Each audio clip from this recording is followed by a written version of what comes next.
నవత్ శంకర్ నాయక్ ఎన్నికల ప్రచారం నిర్వహించారు. గ్రామంలో ఇంటింటికి తిరుగుతూ ఫుట్బాల్ గుర్తుకే తమ ఓటు వేయాలంటూ ఓటర్లను అభ్యర్థించారు. తనకు సర్పంచ్గా అవకాశం కల్పిస్తే గ్రామాన్ని అన్ని విధాలా అభివృద్ధి చేస్తామని హామీ ఇచ్చారు. ఈ ప్రచారంలో బీఆర్ఎస్ పార్టీ నాయకులు, కార్యకర్తలు, మహిళలు పెద్ద ఎత్తున పాల్గొన్నారు. ముఖ్యంగా పెద్దమదండ గ్రామ ప్రజలందరికీ నాకు హృదయపూర్వక నమస్కారాలు. నేను సర్పంచ్ క్యాండిడేట్గా నిలబడి బాల్ గుర్తుకు ఓటు ఇచ్చి గెలిపిగానే మనస్ఫూర్తిగా కోరుకుంటున్నాను.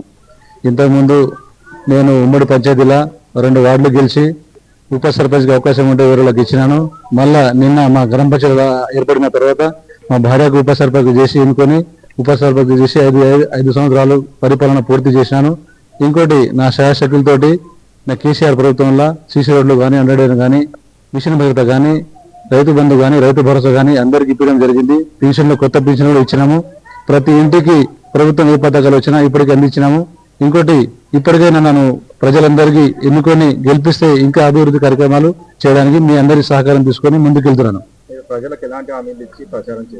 ఇప్పటి వరకు నేను చేసిన హామీలన్నీ తీర్చిదిద్దినాను. ఇప్పటి వరకు అయితే నేను చేసిన హామీలన్నీ ఒకటి కూడా బ్యాలెన్స్ లేవు. ఇంకేమైనా కొత్త హామీలు ఉంటే కూడా అమలు చేసి నేను నా శాయశక్తితోటి అవి పూర్తిగా అమలు చేస్తాను.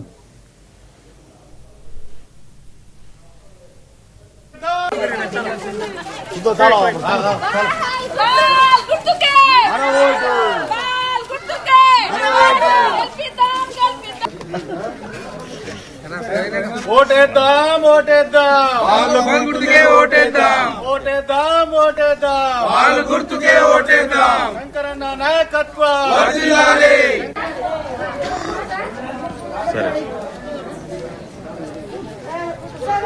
శంకరన్న నాయకత్వం వర్ధిల్లాలి.